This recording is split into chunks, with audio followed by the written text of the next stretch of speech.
हमने क्या क्या टॉपिक देख लिए पिछली क्लास में? हमने देखा था what is file handling, file handling क्या है। दूसरा टॉपिक देखा था फाइल टाइप, फाइल कितने टाइप की होती है। पहली होती है टेक्स्ट फाइल और दूसरी होती है हमारे पास बाइनरी फाइल। तो ये दोनों चीजें हमने देख ली थी। थर्ड टॉपिक देखा था हमने स्टोरेज एरिया, स्टोरेज एरिया कौन कौन से होते हैं।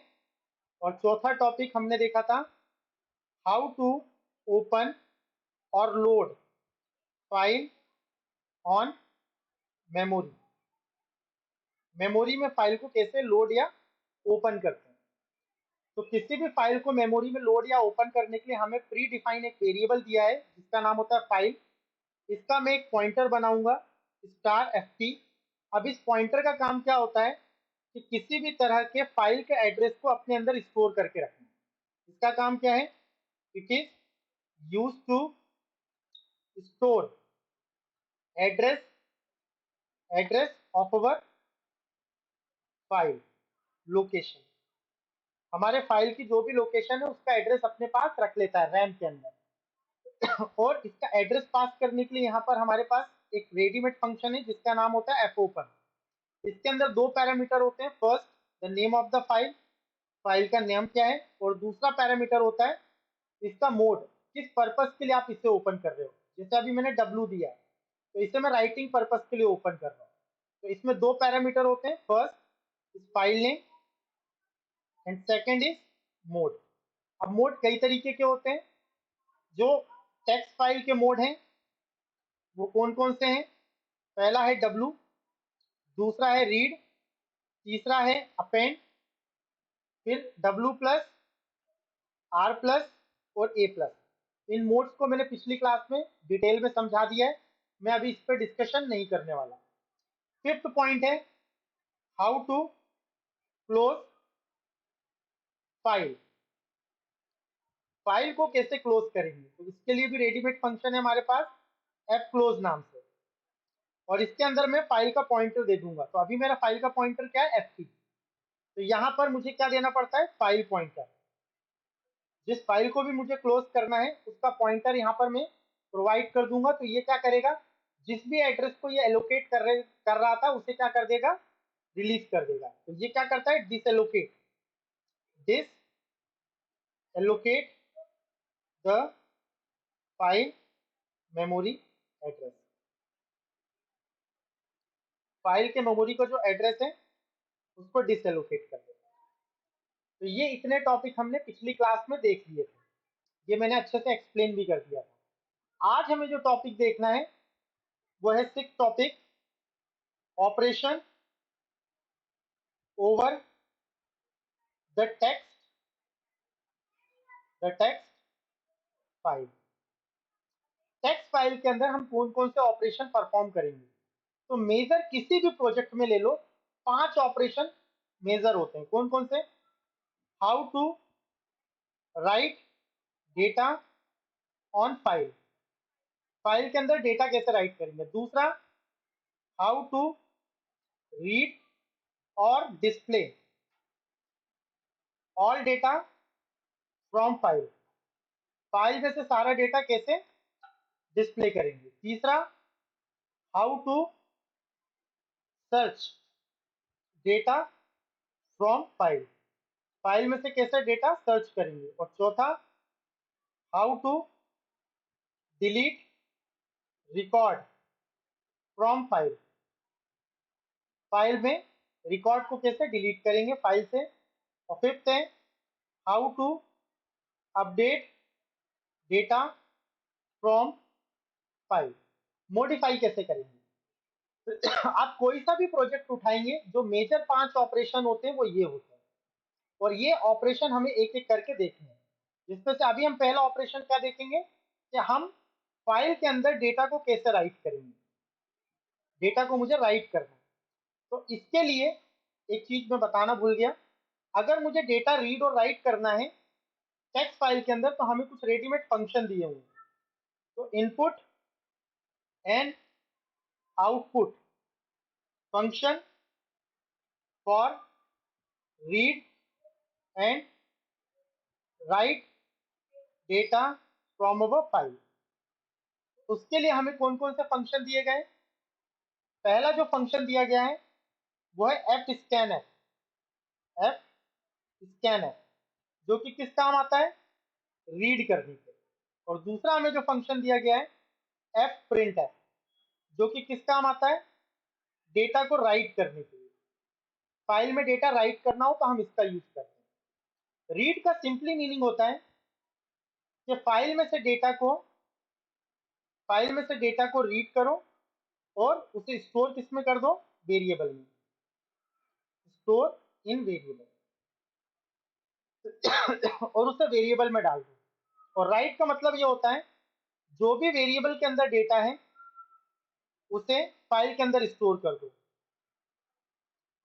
तो यहां पर read data from variable and store on file, और फाइल में उसे क्या कर दे? स्टोर कर दे।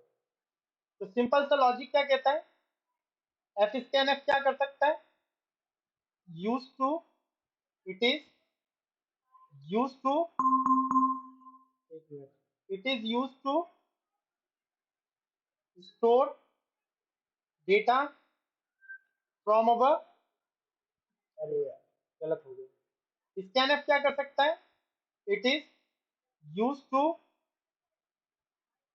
Read, it is use to read data from our file and store on variable, और उसे वेरिएबल में स्टोर कर देगा। और यहाँ पे प्रिंट एफ क्या करेगा? जो भी वेरिएबल के अंदर डेटा है उसे फाइल के अंदर स्टोर कर देगा। तो it is use to read data from variable and store that data on file, और उस फाइल के अंदर जो भी वेरिएबल के अंदर अवेलेबल डेटा है उसे डाल देगा। इसके जो लिखने का तरीका है, सिंटैक्स, वो सेम ही होता है दोनों का, बस एक जरा सा अंतर होता है वो मैं बता रहा हूँ। इसके लिए हम यूज करते हैं एफ स्कैन एफ। इसके सिंटैक्स में सबसे पहले हमें देना पड़ता है फाइल पॉइंटर, जिस भी फाइल के अंदर हमें डेटा इंसर्ट करना है या रीड करना है। दूसरा फिर फॉर्मेट स्पेसिफायर, किस तरह का डेटा हमें उसमें से रीड करना है। और फिर उसके बाद होता है लिस्ट ऑफ वेरिएबल, हमें कौन कौन से वेरिएबल में से कौन सा डेटा फाइल में से निकाल के वेरिएबल में डालना है। तो ये यहाँ पर इसका सर ये सिंटैक्स होता है। पॉइंटर बनाना कंपलसरी होता है? हाँ, अगर पॉइंटर नहीं बनाओगे तो फाइल को इंडिकेट नहीं कर पाओगे। ठीक ओके है। सर, ये एफ प्रिंट एफ में it is use to read होगा या राइट होगा? और रीड कर रहा है वेरिएबल से और राइट कर रहा है फाइल में। यहाँ पे रीड कहाँ से हो रहा है? फाइल से, फाइल से। हमारी फाइल में से रीड हो रहा है। यहाँ पे डेटा कहाँ से रीड हो रहा है? वेरिएबल में से। ठीक है, ओके। तो सीधी सी चीज है। तो यहाँ पर प्रिंट एफ के लिए क्या यूज होगा? F print F, F print F. तो यहाँ पर जब स्कैन यूज करते हैं तो यहाँ एम्परसेंट यूज होता है, और जब प्रिंट एफ यूज करते हैं तो यहाँ पर एम्परसेंट यूज नहीं होता एफ प्रिंट एफ के साथ। बस इतना सा सिंटेक्स में डिफरेंस होता है। इसका काम क्या है कि कोई भी जो डेटा है, एक मिनट, इसका काम है कि जो भी फाइल के अंदर डेटा है उसको निकालो और वेरिएबल में स्टोर कर दो। और इसका काम क्या होता है कि जो भी वेरिएबल के अंदर डेटा है उसको फाइल में स्टोर कर दो। इस तरीके का काम करता है। तो फाइल में जो भी डेटा है उसको अगर मुझे वेरिएबल में स्टोर करवाना है, लेके आना है, तो मैं स्कैन एफ यूज करूंगा, एफ स्कैन एफ। और अगर मुझे वेरिएबल के अंदर कोई डेटा है उसे फाइल के अंदर स्टोर करवाना है तो मैं क्या यूज करूंगा? एफ प्रिंट एफ, इस फंक्शन को यूज करूंगा। तो ये थोड़ा सा ध्यान रखना। इसके बाद अब हम इन बेसिक ऑपरेशंस के बारे में बात करें और फिर हम आगे काम करते हैं। तो पहला है डेटा राइट कैसे करते हैं। तो यहाँ पे सबसे पहले मैं एक फंक्शन बना रहा हूँ इंसर्ट। अब ये फंक्शन क्यों बना रहा हूँ वो मैं आगे चल के बताऊंगा, ताकि मैं इसे प्रोजेक्ट से लिंक कर सकूँ। तो कोडिंग जो है वो मैं फंक्शन के थ्रू कर रहा हूँ। तो अब इस कोडिंग को ध्यान से समझें। तो पहले मैं फाइल वेरिएबल का एक पॉइंटर बनाऊंगा, fp, और इस fp के अंदर मैं एक फाइल ओपन कर लूंगा जिसका नाम है emp.txt, और इसे मैं अपेंड पर्पस के लिए ओपन करूंगा। अपेंड मोड क्या करता है कि ये डेटा को लास्ट में ऐड करता जाता है। अगर मैं अपेंड की जगह राइट मोड ले लेता W, तो होता क्या कि जो भी पुराना डेटा है वो हट जाता और नया डेटा आ जाता। तो मुझे एक के आगे एक डेटा ऐड करना है, इसलिए मैं अपेंड मोड ले रहा हूँ। तो यहाँ पर जो मोड हमने यूज किया है वो कौन सा है? अपेंड। अपेंड मोड यूज कर रहे हैं ताकि हम डेटा को एक के बाद एक रीड कर सकें। ठीक, अब फाइल को क्लोज करने के लिए हम क्या यूज करेंगे? F close. और यहाँ पर मैं क्या कर दूंगा? एफ को क्लोज कर दूंगा। पहले ही आप फाइल की ओपनिंग और क्लोजिंग कर लें ताकि दिक्कत ना हो, क्योंकि हर ऑपरेशन के बाद फाइल को क्लोज करना जरूरी होता है। अब पहली चीज, हम एम्प्लॉय का प्रोजेक्ट बना रहे हैं, तो एम्प्लॉय से रिलेटेड कुछ वेरिएबल्स ले लेते हैं, जैसे एम्प्लॉय का नेम, एम्प्लॉय का कोड और एम्प्लॉय की सैलरी। और यहाँ पे हर डेटा टाइप से रिलेटेड मैंने एक एक वेरिएबल ले लिया, एक कैरेक्टर, एक इंटीजर और एक फ्लोट। ठीक है, तो एक एक टाइप का मैंने तीनों ले लिया यहाँ पर। अब सबसे पहले मैं क्या करूंगा? वेरिएबल में डेटा डालूंगा।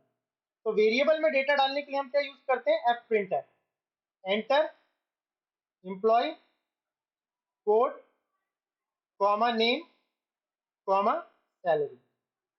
तो एम्प्लॉय का नाम, कोड और सैलरी देना है, और इसे मैं इनपुट कर लेता हूँ वेरिएबल में। तो scan F, percent D, percent S और परसेंट एफ, और यहाँ पर एम परसेंट, सॉरी, और यहाँ पर M percent employ code, M पर, अब यहाँ पे एम परसेंट क्या आएगा? एम्प्लॉय नेम, और एम परसेंट एम्प्लॉय सैलरी। तो यहाँ पर जो डेटा था वो मैंने वेरिएबल के अंदर स्टोर कर दिया। अब यहाँ पे जो भी वेरिएबल के अंदर डेटा आया है उसको मुझे फाइल में डालना है, और फाइल का पॉइंटर मेरे पास क्या है? fp। एक्चुअल में इस fp का मतलब emp ही है। तो जहां पे भी मुझे emp के बारे में बात करनी है, मैं fp पॉइंटर के बारे में बात करूंगा, क्योंकि ये जो पॉइंटर है ये किसको इंडिकेट कर रहा है? इस emp फाइल को इंडिकेट कर रहा है। अब वेरिएबल में डेटा आ गया, अब इसे मुझे कहाँ इंसर्ट करना है? फाइल के अंदर। तो मैं कौन सी मेथड यूज करूंगा? F print F. Print F यानी लिखना। पहले मुझे क्या देना है? फाइल का पॉइंटर, किसमें लिखना है? fp, मतलब emp के अंदर। फिर किस फॉर्मेट में वैल्यू डालनी है? तो पहले परसेंट डी डालो, 4 कैरेक्टर का स्पेस दो, परसेंट एस, फिर 4 कैरेक्टर का स्पेस, फिर परसेंट एफ, और उसके बाद लाइन को चेंज कर दो, मतलब एवरी एंड ईच रिकॉर्ड के बाद लाइन चेंज होगी। अब ये प्रिंट एफ है तो यहाँ एम परसेंट लगाने की जरूरत नहीं है, डायरेक्ट कर दो ईसी, ईएन और ईएस। ये तीनों के तीनों, ये जो यहाँ पे वेरिएबल थे वो किस में स्टोर होगा? एफपी में स्टोर होगा। तो यहाँ पे जो भी डेटा मैं डालूंगा वो किस में चला जाएगा? वो इस एफपी फाइल के अंदर स्टोर हो जाएगा। तो ये थी हमारी इंसर्ट की कोडिंग। अब यहाँ पर दूसरी जो है वो क्या है कि सारे रिकॉर्ड को डिस्प्ले कैसे करेंगे फाइल में। दूसरा ऑपरेशन, ऑपरेशन नंबर 2, जितना भी फाइल के अंदर डेटा है या रिकॉर्ड है उनको मॉनिटर पे डिस्प्ले करो। तो इसके लिए मैं एक फंक्शन बना लेता हूँ डिस्प्ले नाम से, डिस्प्ले। अब यहाँ पे भी मैं क्या करूंगा? सबसे पहले फाइल वेरिएबल का एक पॉइंटर बनाऊंगा fp, और इसको मैं अब किस पर्पस के लिए ओपन करूंगा? फाइल को f ओपन रीड पर्पस के लिए। तो मैं emp फाइल को ही ओपन करूंगा, पर किस पर्पस के लिए? फाइल में से डेटा रीड करना। अब जो भी डेटा रीड करेंगे उसको वेरिएबल में स्टोर तो करना ही पड़ेगा। तो सबसे पहले तो हम एक काम कर लेते हैं, फाइल को क्लोज कर देते हैं। एवरी टाइम फाइल को पहले ही ओपन और क्लोज कर दो ताकि बाद में दिक्कत ना हो। फिर उसके बाद हम, मुझे ऐसे वेरिएबल चाहिए जिनके अंदर मैं फाइल में से डेटा निकाल के रखूं। तो मैंने यहाँ पे 3 वेरिएबल बना लिए, कैरेक्टर, दूसरा मैंने बना लिया कोड, और तीसरा मैंने बना लिया सैलरी। तो यहाँ पे 3 वेरिएबल। तो इस फाइल में से जो भी डेटा रीड करूंगा इन वेरिएबल में स्टोर करना है। तो फाइल में से डेटा रीड करने के लिए हम कौन सा फंक्शन यूज करते हैं? एफ स्कैन एफ, इसको यूज करते हैं। तो पहले मुझे बताना पड़ेगा किस फाइल में से डेटा रीड कर रहा हूँ? एफपी में से। फिर मुझे बताना पड़ेगा किस सीक्वेंस में रीड कर रहा हूँ? Percent D, percent S, percent F. पहले मुझे कोड चाहिए, फिर नाम चाहिए, और उसके बाद मुझे सैलरी। अब ये जो डेटा फाइल में से निकलेगा किस वेरिएबल में जाए? तो कोड जो है वो इसी वेरिएबल में चला जाए, उसके बाद जो नाम है वो ईएन वेरिएबल में चला जाए, और जो सैलरी है वो इस एस वेरिएबल में चली जाए। अब चूंकि ये स्कैन था इसलिए मैंने इसके आगे M% लगाया और सेमीकोलन। तो ये एक बार में इस फाइल में से एक रिकॉर्ड निकला और इसमें आ जाएगा, और इन्हीं रिकॉर्ड्स को मॉनिटर पर डिस्प्ले करवाना है तो मैं क्या यूज कर लूंगा, प्रिंटफ फंक्शन का। तो प्रिंटफ फंक्शन में %d (t) %s (t) और %f(n). तो मॉनिटर पे भी इस तरीके से प्रिंट करा लेते हैं। तो पहले कोड को, फिर नेम को, और फिर सैलरी को। इस तरीके से मैंने प्रिंट करा लिया। अब इसके साथ दिक्कत क्या है कि ये फाइल में से एक डेटा निकालेगा, जो पहला रिकॉर्ड है उसको इसमें डाल देगा और उसे प्रिंट कर देगा, बट आगे के जितने भी अवेलेबल रिकॉर्ड है वो प्रिंट नहीं होंगे। तो यहाँ पर ये जो स्कैन वाली लाइन है, जो मैं डेटा रिट्रीव कर रहा हूँ फाइल में से, इसको मैं वाइल के अंदर लिख दूंगा। इसको किसके अंदर लिख दूंगा, विद इन अ वाइल। तो इसका मतलब है जब तक डेटा अवेलेबल है तो उसके लिए इक्वल टू EOF पहले से बना एक वेरिएबल है, इसको यूज करते हैं। इसका मतलब क्या है, जब तक फाइल का एंड ना हो, एंड ऑफ फाइल, EF का मतलब है एंड ऑफ फाइल। लूप कब तक चलेगा, जब तक फाइल का अंत नहीं होता, मतलब लास्ट रिकॉर्ड नहीं आता। और जैसे ही लास्ट रिकॉर्ड मिलेगा लूप चलना क्या हो जाएगा, बंद। तो पहले रिकॉर्ड आएगा, चेक करेगा कि ये फाइल का अंत है क्या, बोलेगा नहीं, तो डेटा को प्रिंट करेगा। फिर अगला रिकॉर्ड निकालेगा, इन वेरिएबल्स में डालेगा, फिर चेक करेगा कि ये फाइल का एंडिंग है नहीं, क्योंकि जैसे ही एंडिंग सर इन आएगा। प्री डिफाइंड है हाँ, ये प्री डिफाइंड EOF। कैपिटल में लिखना है, ठीक है। ऑलवेज यूज कैपिटल EOF, है ना, जैसे फाइल कैपिटल है इसी तरह से EOF पहले से प्री डिफाइंड बना हुआ है। तो ये क्या करता है, ये चेक करता है कि फाइल के अंदर रिकॉर्ड अवेलेबल है या नहीं। तो ये वाली चीज याद रखना, ये नहीं लगाओगे तो गलत हो जाएगा। तो EOF, तो डेटा रिट्रीव करो और हर बार चेक करो कि फाइल का एंड आया या नहीं आया। अगर नहीं आया तो प्रिंट करो, और अगर आ गया equal to end of file हो गया तो लूप चलना बंद हो जाएगा। तो यहां पर मैं क्या कर रहा हूं, जितने भी रिकॉर्ड है फाइल के अंदर वो सारे रिकॉर्ड मैंने डिस्प्ले कराए। अब तीसरी जो कोडिंग है वो है सर्च से रिलेटेड। अब जो सर्च की कोडिंग होती है वो डिस्प्ले से मिलती जुलती होती है। डिस्प्ले में और सर्च में कोई अंतर नहीं होता, बस एक चीज का अंतर होता है, डिस्प्ले सारे रिकॉर्ड डिस्प्ले करता है और सर्च किसी पर्टिकुलर रिकॉर्ड को डिस्प्ले करेगा। तो सारी कोडिंग सेम रहेगी, इसमें चेंजेस क्या करने वो मैं बता रहा हूँ। तो यहाँ पे फंक्शन का नाम मैं क्या कर देता हूँ, सर्च कर दिया।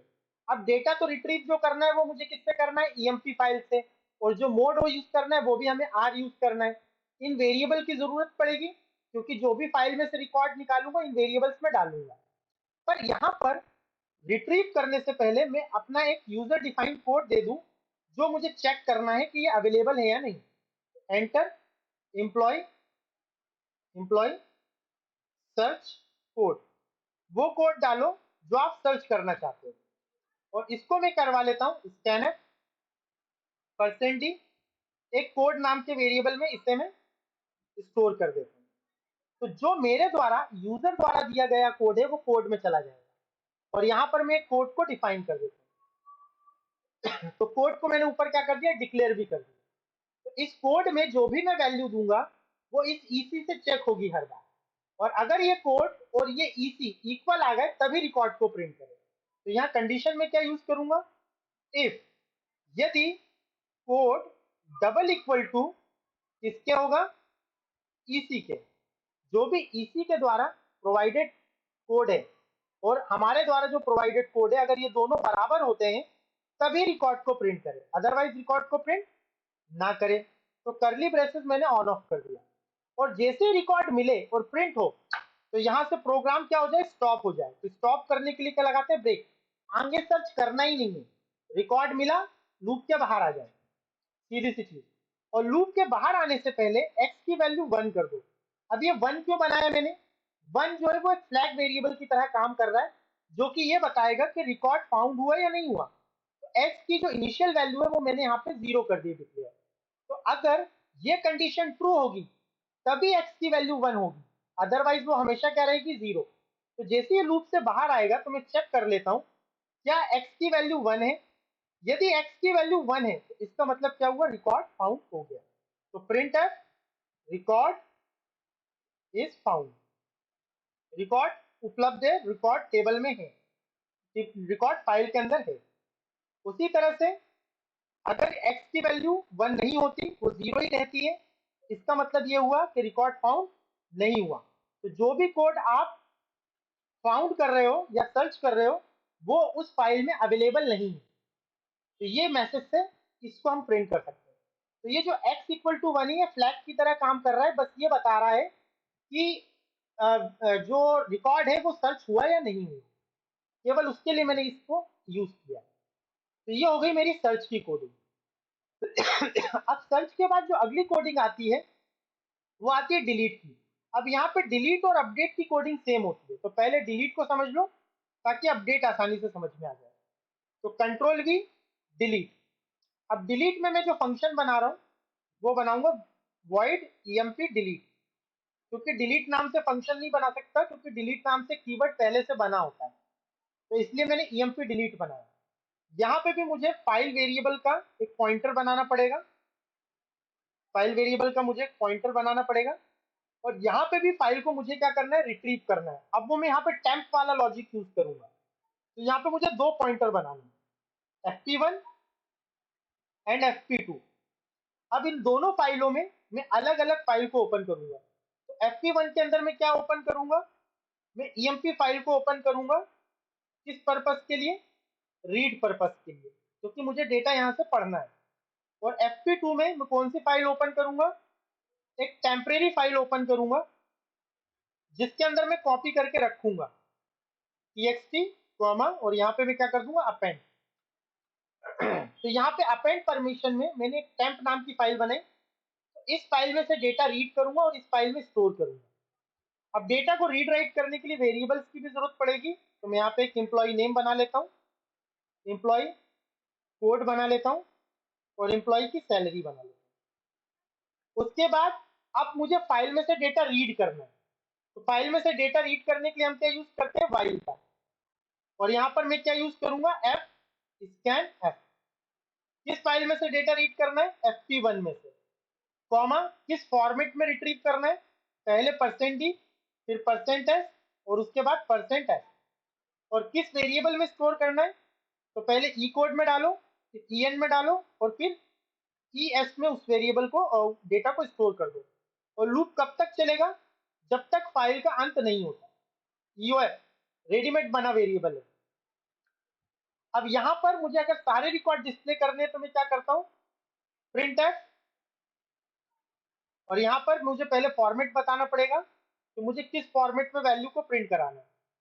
तो प्रिंट एफ, उसके बाद फॉर्मेशन, तो %d oblique t, %s oblique t, %f oblique n। हर ऑपरेशन के बाद लाइन चेंज करें। तो पहले ई कोड को प्रिंट करें, फिर ई एन को प्रिंट करें, और फिर ई एस को प्रिंट करें। अब यहाँ पे दिक्कत क्या है, मुझे प्रिंट वाली प्रोसेस नहीं करनी, मुझे तो क्या करना है, डेटा को रीड करना है और इस फाइल में कॉपी करना है, मुझे प्रिंट नहीं करवाना। ये तो ऊपर वाली कोडिंग हो गई। तो अब मुझे जो भी डेटा मैं यहाँ से क्या कर रहा हूँ, रिट्रीव कर रहा हूँ, उसको इस फाइल में कॉपी करना है। तो कॉपी करने के लिए क्या यूज करते हैं, F scan, sorry F print F. इस फंक्शन को यूज करेंगे। किस फाइल में डालना है, fp2 में। किस फॉर्मेट में डालना है, %d oblique t, %s oblique t, और %f ऑब्लिक n। इस फॉर्मेशन में मुझे डालना है ना। और कौन से वेरिएबल पे डालना है, जो भी EC में डेटा है, EN में डेटा है, और ES में डेटा है, उसको मैं फाइल में डाल दूंगा। तो जो भी डेटा यहाँ से रिट्रीव हुआ है वो इस फाइल में डालता जाए।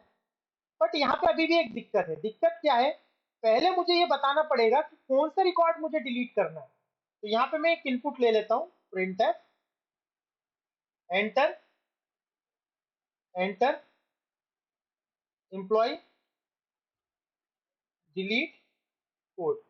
वो कोड डालो जिस एम्प्लॉय का रिकॉर्ड आपको डिलीट करना है। और इसको मैं किसके अंदर ले लेता हूँ, एक वेरिएबल के अंदर ले लेता हूँ जिसका नाम है कोड। तो जो भी इनपुट होगा वो मैंने कोड के अंदर ले लिया, और कोड को यहाँ पे मैंने डिक्लेयर भी कर दिया। और यहाँ पे मैं एक टेम्परेरी वेरिएबल भी बना लेता हूँ, x इक्वल टू 0, जो कि मुझे ये बताएगा कि रिकॉर्ड डिलीट हुआ या नहीं हुआ। अब देखो क्या करना है।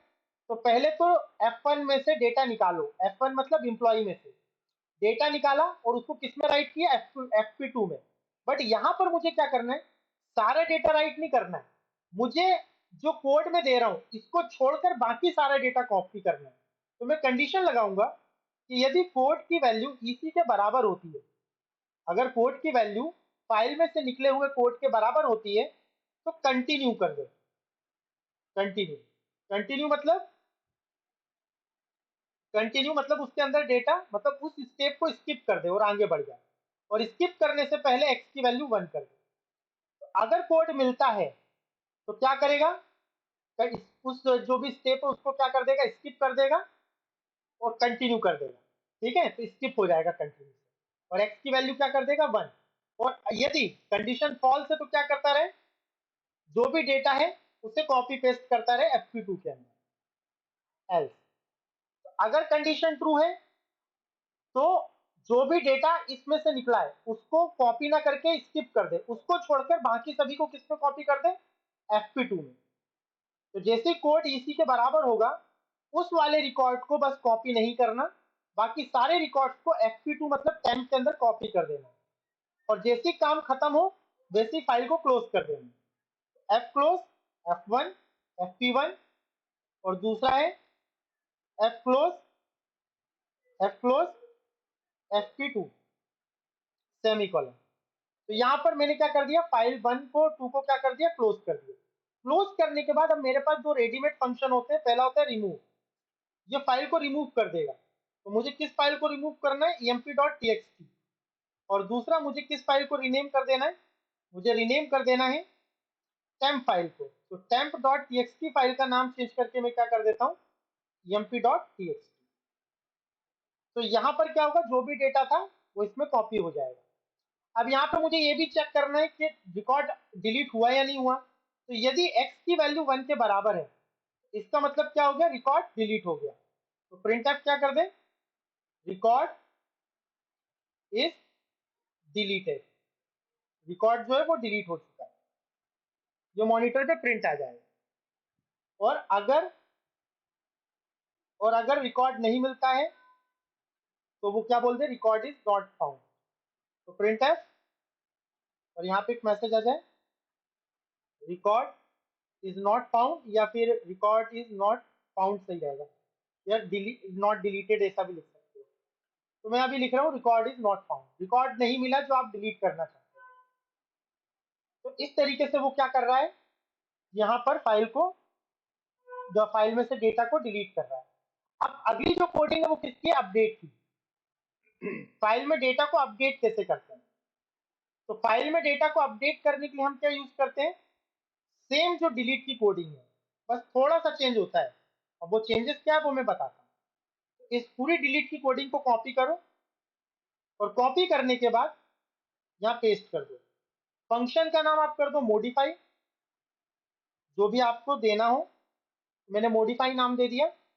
पूरी सेम प्रोसेस होगी। अब यहाँ पे मुझे डिलीट कोड नहीं देना है, वो कोड देना है जिसे मुझे अपडेट या मॉडिफाई करना है।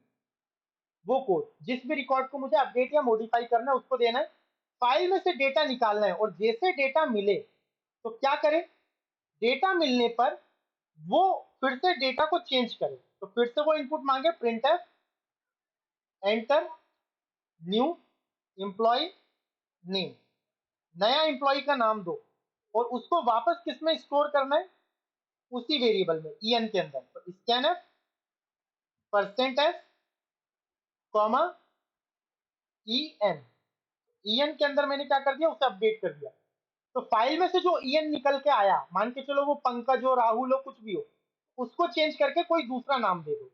उसी तरह से फिर मैं सैलरी को लूंगा, सैलरी को, न्यू सैलरी को, तो control we enter new employ salary, new salary insert करो। सैलरी के लिए मैं क्या करूंगा, %s, और यहाँ पे क्या कर दूंगा, %s, और यहाँ पे m%। अब यहाँ पे मैं कोड को क्यों नहीं अपडेट कर रहा, क्योंकि कोड कभी भी अपडेट नहीं होता। आप किसी बैंक के अंदर हो तो आप अपना नाम चेंज करा सकते हो, मोबाइल नंबर चेंज करा सकते हो, एड्रेस चेंज कर सकते हो, बट आप अपना अकाउंट नंबर नहीं चेंज कर सकते, वो आपको सीधे हटाना ही पड़ेगा उस बैंक से, है ना। तो एक अकाउंट नंबर के आधार पर मैंने क्या किया, अपनी जो भी अदर इंफॉर्मेशन थी उनको मैंने चेंज किया। अब चेंज करने से कुछ नहीं होगा, चेंज करने के बाद इसे फाइल में लिखना भी है, तो लिखने के लिए हम क्या यूज करते हैं, एफ प्रिंट है, ये पूरी लाइन।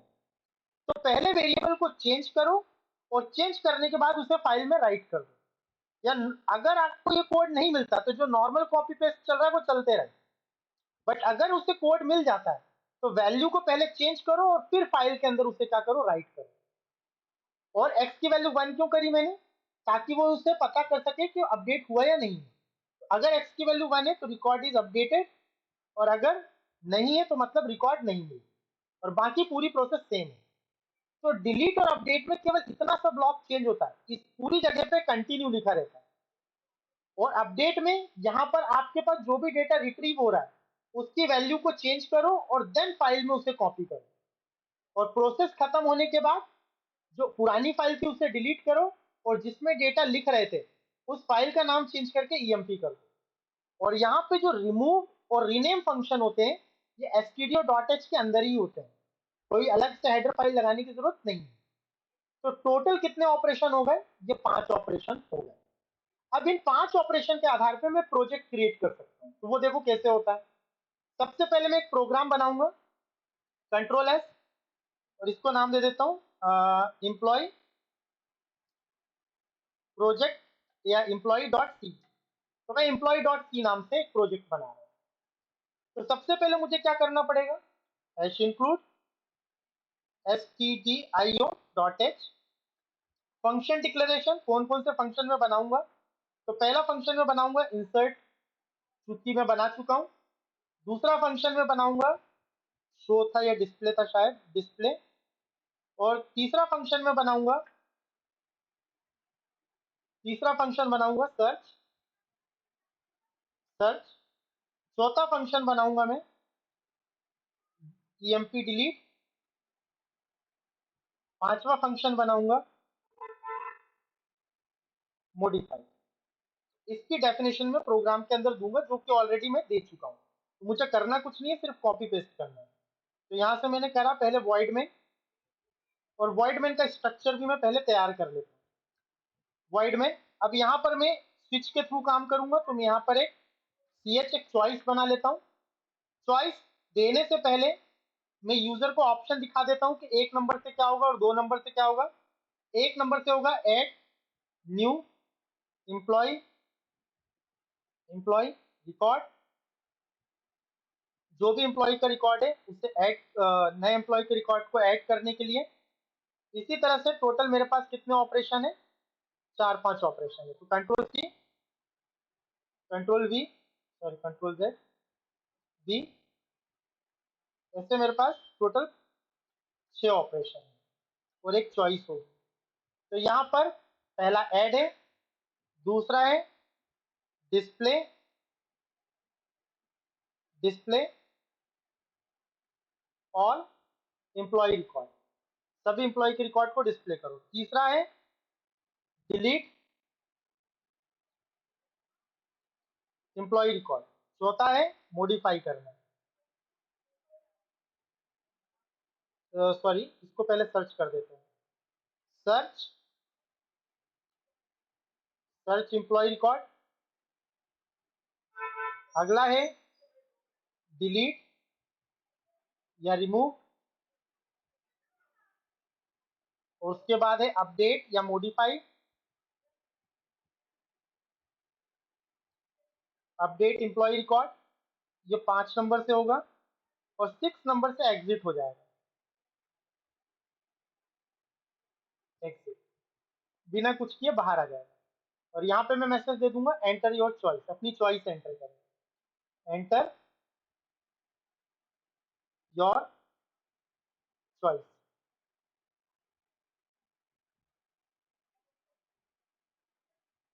अपनी चॉइस एंटर करें। अब आप जो भी चॉइस एंटर करेंगे उससे मैं ch में ले लेता हूँ, 1 minute. Scanf, scanf percent D comma m%ch, तो ch के अंदर मैंने इसे ले लिया। अब यहाँ पे मैं स्विच लगाऊंगा। स्विच का काम क्या होता है, स्विच की जगह पे मैं कल जैसे स्विच से बनवाया था ना, इसको इफ एल्स से भी बना सकते हैं।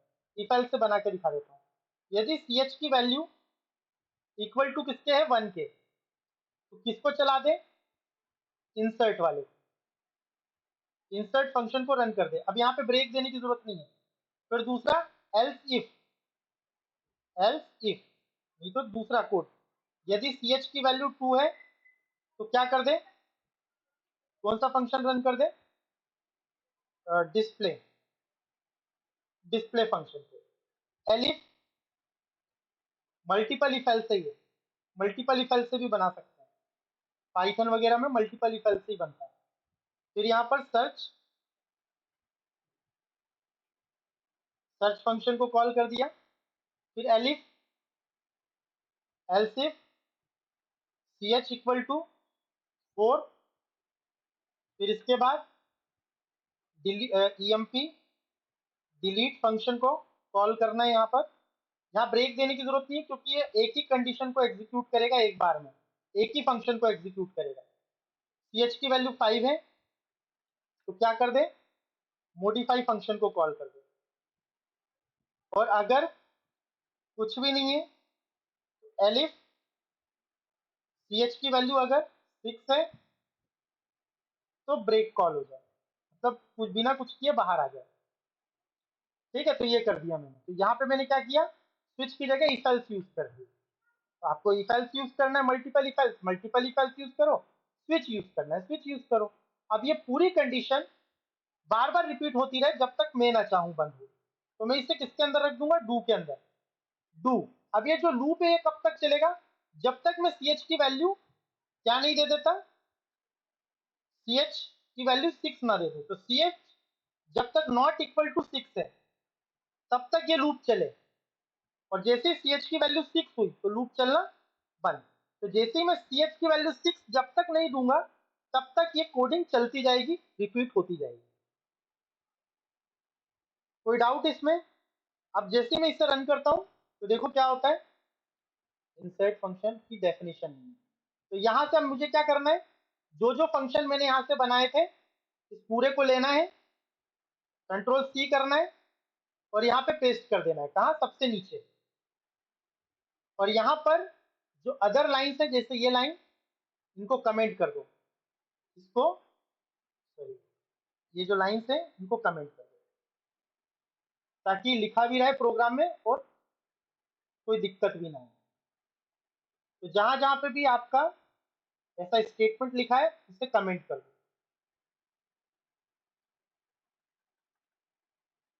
तो केवल एक हिंट के लिए आपके पास रहेगी ये लाइन। अब इसे मैं थोड़ा सा स्ट्रक्चर्ड कर दूं, तो यहाँ पर मैंने थोड़ा सा इसे स्ट्रक्चर्ड कर दिया है। तो यहाँ पर टोटल मेरे पास इतने फंक्शन है। तो जैसे ही मैं इस प्रोग्राम को रन करता हूँ, इंसर्ट की स्पेलिंग गलत हो गई, इंसर्ट यहाँ तो सही है, इंसर्ट, और फंक्शन का नाम मैंने क्या लिया है, इंसर्ट, सही तो है।